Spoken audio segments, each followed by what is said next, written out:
నూలులో శతాబ్దాల గౌరవం, పట్టు పరంపరకు ప్రతీక, సంప్రదాయానికి శాశ్వత చిరునామా సఖీ. తెలంగాణ మహిళలకు ఇది నిజంగానే ఒక మెగా గుడ్ న్యూస్ అనే చెప్పుకోవాలి. ముఖ్యంగా ఆర్టీసీ బస్సులో ప్రయాణించే కోట్లాది మంది తల్లులకు, చెల్లెమ్మలకు ఇకపై ఆధార్ కార్డుల తిప్పలు కూడా తప్పనున్నాయి. మహాలక్ష్మి పథకాన్ని మరో మెట్టు పైకి తీసుకెళ్తూ రాష్ట్ర ప్రభుత్వం సరికొత్త డిజిటల్ స్మార్ట్ కార్డులను తీసుకురాబోతోంది. ఈ కార్డులు ఎలా ఉంటాయి, వీటి వల్ల ప్రయాణం ఎంత సులభం కాబోతోంది, ఎప్పటి నుంచి అమలు కాబోతున్నాయో ఇప్పుడు తెలుసుకుందాం.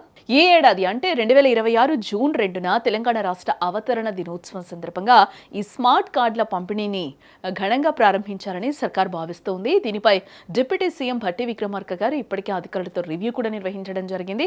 కేవలం పథకం అమలు చేయడమే కాదు, అది మహిళలకు అత్యంత సౌకర్యవంతంగా ఉండాలని కూడా ఆయన ఆదేశించడం జరిగింది. ఇందుకు సంబంధించి బడ్జెట్ నుంచి టెక్నాలజీ వరకు అన్నింటిపై స్పష్టమైన రోడ్ మ్యాప్ ఇప్పటికే సిద్ధమైనట్లుగా తెలుస్తోంది. ప్రస్తుతం కండక్టర్లు ఆధార్ కార్డులోని నంబర్ చూసి దాని టికెట్ మిషన్లో టైప్ చేయాల్సి వస్తుంది.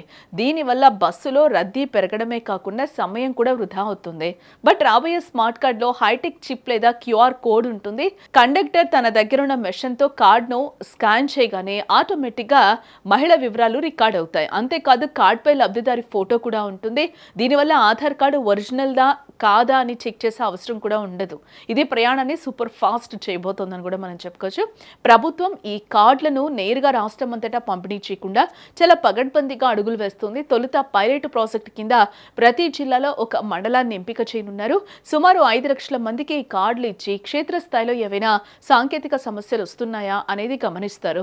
అక్కడంతా సక్సెస్ అయ్యాక రాష్ట్ర వ్యాప్తంగా ఉన్న 1.5 కోటి మంది మహిళలకు ఈ స్మార్ట్ కార్డులను విడతల వారీగా అందజేస్తారని కూడా తెలుస్తోంది. ఈ కార్డుల తయారీ కోసం ప్రభుత్వం దాదాపుగా 75 కోట్ల రూపాయలు ఖర్చు చేయనుంది.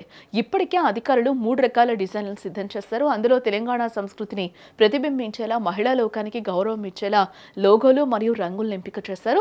త్వరలోనే ముఖ్యమంత్రి రేవంత్ రెడ్డి గారు ఈ డిజైన్లను పరిశీలించి final Mudra వేయనున్నారు. CM green signal ఇవ్వగానే యుద్ధ ప్రాతిపదికన కార్డుల ముద్రను కూడా మొదలవుతుందని చెప్తూ ఉన్నారు. మహిళలందరికీ ఉండే ప్రధాన సందేహం దీనికి ఎలా అప్లై చేసుకోవాలి అని. సీఎం గారు కార్డ్ డిజైన్ ఫైనల్ చేసిన వెంటనే దీన్ని పూర్తి స్థాయి మార్గదర్శకాలు వస్తాయి.